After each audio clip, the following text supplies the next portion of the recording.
The 1,000-acre complex is located in a corner of the Crab Orchard National Wildlife Refuge. It is the U.S. Penitentiary at Marion, Illinois, sometimes called the House of Pain or the End of the Line. Once it was the scene of the customary prison violence, exploding in a week of rampage in October 1983 that left 2 guards knifed to death and an inmate killed.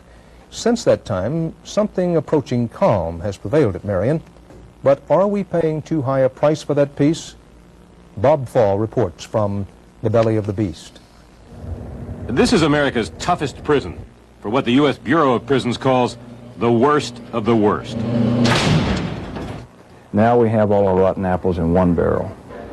In this barrel, most of those apples are kept in virtual solitary confinement, lockdown, in tiny 6 by 9 foot cells, 23 hours a day.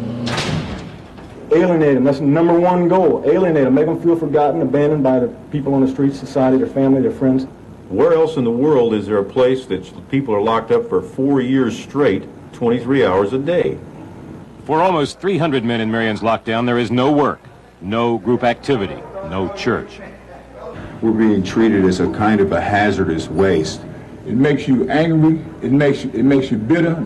Some people, they go crazy. Other people, they break them. Marion is unique. No other prison in U.S. history has been in lockdown this long.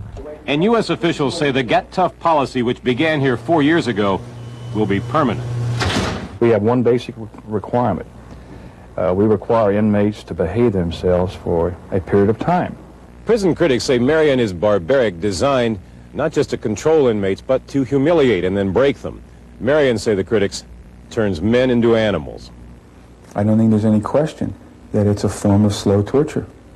Marion is a mind control prison where your human spirit is not meant to survive. Your human spirit is meant to be broken. Prison rules, for example. Officials say if inmates conform, they can return to other prisons. But inmates swear the rules are always changing, that they don't know what they have to do to get out. I wash the socks, I hang them on the bars.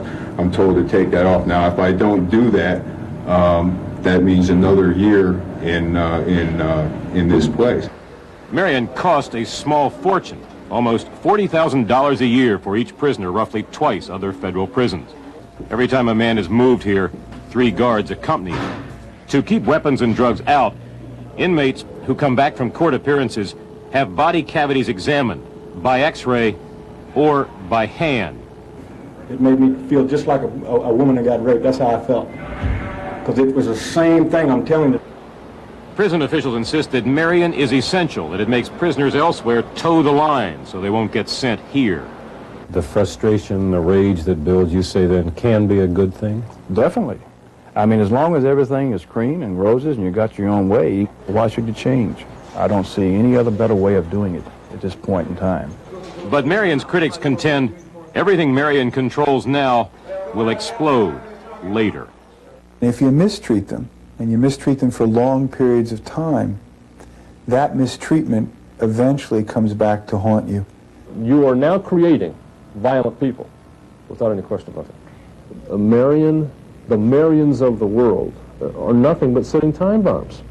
It's like you put a dog in a cage and poke it with sticks and abuse it and treat it badly for years, and then you let it out of the cage. Do you expect it to be a good pet? Tell it to go play with its children? Of course not. You can't expect that to happen with prisoners either. The question then is whether America's safest prison is also America's most dangerous. Bob Fall, CBS News, Marion, Illinois.